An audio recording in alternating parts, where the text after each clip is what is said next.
Hello everyone, my name's Lucknow. Welcome to my channel. Thank you for tuning in. In this video, I want to talk about the next new moon that's coming up around August 16th or 17th, depending on where you live.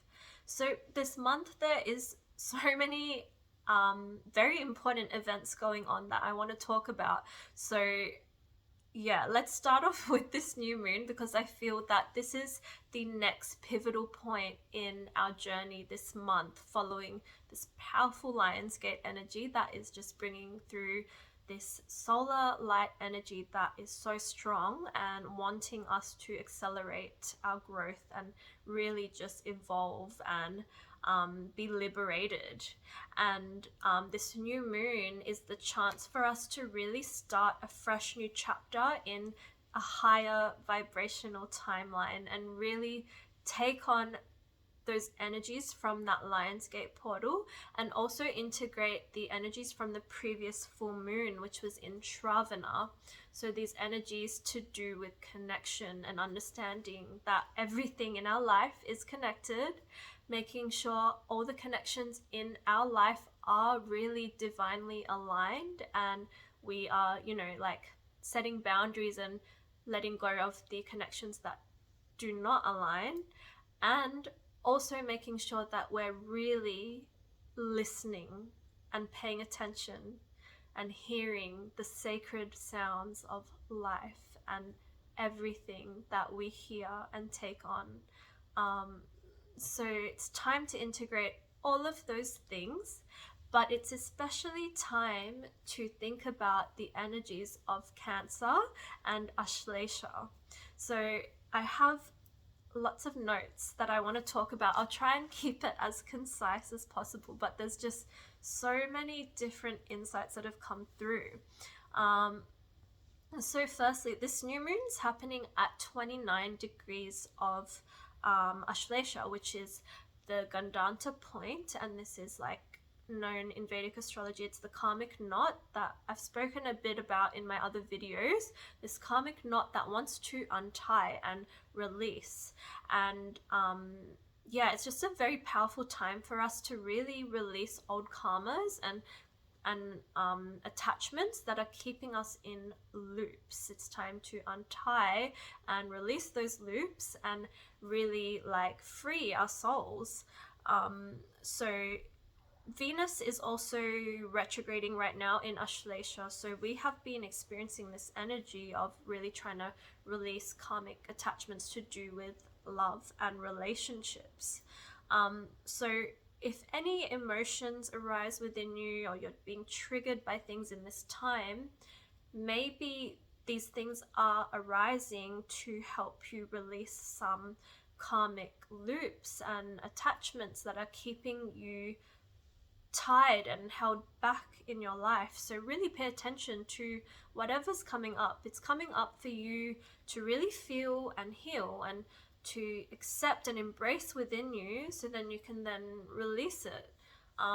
This is a really powerful time to be doing shadow work and really paying attention to whatever it is within you, because it's also such a powerful time to reflect on what it is that is keeping us blocked off from the love that we have for ourselves.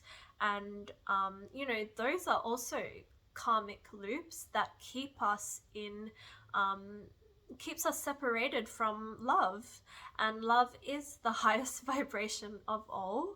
And when we're blocked off from love within ourselves, we're not able to give love out to the world. And like the last full moon showed us that everything is connected. So what we feel for ourselves, we see and we attract outside of us in the entire world and the entire universe. So we want everything to be just free. So this is a time to really free our heart, free our souls. So Ashlesha means the embracing or the entwining star or the clinging star. This star feels so deeply, or the people with this star, especially at this time, just like the depth of emotion is just next level, and that is such a beautiful thing, honestly. from the previous full moon, though, that lesson was to make sure we're having the right connections in our life, and setting strong boundaries and letting go of those connections that don't align with us. So this is also a lesson with this star Ashlesha, is even though it wants to cling and connect and embrace with the connections in their life, like the lesson is to actually surrender and let go and to be completely non-attached, which is so interesting. And I think just understanding that everything in this universe is connected and that we are all connected can help you to surrender and trust in the universe, and trust that the divinely guided connections are in your life and will come into your life at the right time, when they're supposed to, and just fully trusting in that and not holding on or clinging on to anything is not healthy. And it's not something that is like, it's just not something that works in this, especially with this star, is just like really needing to be fully non-attached. So the deities of Ashlesha are the Nagas, or the serpents of wisdom, and they carry this powerful kundalini psychic energy. It's super tantric and sensual and seductive as well, and themes around all of that can arise in this time. And I've been hearing about certain things to do with like sacred sex, really, and like what that means and how sacred it is to like the union of like the masculine and the feminine, and it should be sacred and really pure and really like genuine and authentic. When you connect with someone, it's really important for your higher self and your soul, I believe. And I really feel that that is a theme that's coming up, just hearing stories from people. But yeah, I'd love to hear what's come up for you as well in this time to do with any of these themes. The Nagas, or the serpents, have the ability to control the poison that they hold. And so I believe right now it's important to reflect on anything within us that we've been suppressing. So these poisons can be anger, resentment, insecurities, fears, all the wounds within us that we really need to face and heal and release. And we can transmute and transform these poisons, like the fire and the water transmute and transform in this sign. Just like, yeah, the fire and the water, they steam and evaporate. So we can also dissolve our pain now and really alchemize any darkness within us into something really beautiful. And when we hold on to our pain and we don't fully feel and heal, we don't really release it, it does become a poison inside of us. And that is when you see people, they are holding on to that poison and they become either the victim or the perpetrator of their wounds, or the abuse they've gone through, or the trauma. Like, you know, you see it like sometimes like people who were abused when they were children, like they become the abuser, or they just become the victim to it and they keep attracting it. So it's because they're holding on to that and they're resonating with that energy. So yeah, just shadow work in this time is a really great idea. And just intent, it doesn't have to be something really heavy and difficult. Like, I know some of you have gone through some really intense things, like I believe we all have. And even just simply setting the intention to release whatever it is within you that's holding you back, and meditating and just listening to whatever divine guidance comes through. Sometimes that's all it takes to really accept those wounds and those darker parts of yourself and your life. And really, forgiveness is a big one. Forgiving whoever has hurt you and forgiving yourself, and just setting the intentions to be able to do that. And the more love that you're embodying, the more easier this all is. So if you can afford to, get a professional massage. That's what I have been, the insight that's been coming through, because like, we hold literal physical knots in us.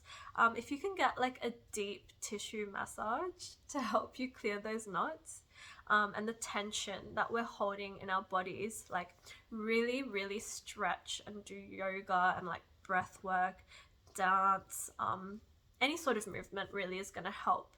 And that was another theme that came up in the previous full moon that we can integrate, is to just really move your body and release the tension in you. That can help you release the energetic karmic knots as well. Sometimes it's just like really like stored energy that is just needing a little bit of that extra push out through a good stretch or something like that.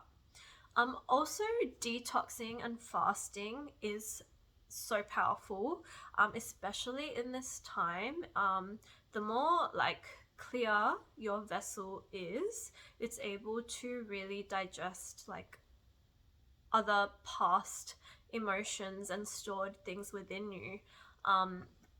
Obviously, like, I'm not a doctor or anything like that. Like, if I don't know your situation, so you know what your body needs in this time. But I personally love to fast, especially at the time of the new moon, because it gives like a really fresh new start, and like you're just able to start off really light and free. Ashlesha is a Mercury ruled star, and Cancer is the moon ruled. So it's like Mercury and the moon. And actually, every person I know with this star in their chart, they just have such beautiful artistic gifts and this creative outlet that they express their deep emotional nature. So it's a time for us to really express our emotions, which is the moon, through a Mercury way. Mercury is the messenger through communication, through writing, speaking, drawing, any creative means. So like I know like beautiful Ashlesha like photographers, poets, artists, like do anything that you feel inspired to do. That's also a form of release. It's releasing stuff from your mind onto paper or onto some sort of creative means, and that honestly probably is something, if you feel called to do, is probably something that someone in the world needs to see or hear to be inspired by. And it's also a really great time to just connect, especially with your sacral chakra, I believe, which is all about your sensuality and creativity. So you can do like specific sort of yoga moves to clear your sacral, and being creative, and is going to help connect with your sacral, and eating like really sweet foods, especially like natural sweets like fruits and dates, and just it's all about, the sacral chakra is all about enjoying the sweetness in life, and like letting yourself do that. So it's time now to really shed our old skin. It's time to let go of especially like addictions and any obsessions that we have in our life that are, nothing in excess is healthy. So it's time to create more balance in our life. So Venus is retrograde now, and Venus is the planet of like what we love and what we desire in our life. And sometimes self-care and self-love actually requires more like discipline and hard work and structure. And Venus is all about those things that we just, the luxuries in life and money and like what our heart's being called to do. But sometimes those things are like very just instant gratification. So we need to sacrifice some of those instant happinesses for what is going to make us happy in the long term, and really like doing some of those hard things that are going to benefit us in the future. And honestly, those are the most high vibrational things that we can do for ourselves, and they usually come through more discipline and structure and a bit of hard work as well. So Cancer is our mother, and our home and our emotions, and it's a good day to obviously connect with your home and cleanse your home, reflect on where it is and who it is you feel most at home with as well. So I believe that home is really a feeling that we have. And this reoccurring phrase has been reoccurring for the past month, and it is about returning to your roots. So where are your roots? Like finding your roots and connecting with that. And it's a time to really nourish and nurture your mind, your body, your soul. Rest and recharge if you need to, and really take the time to be introspective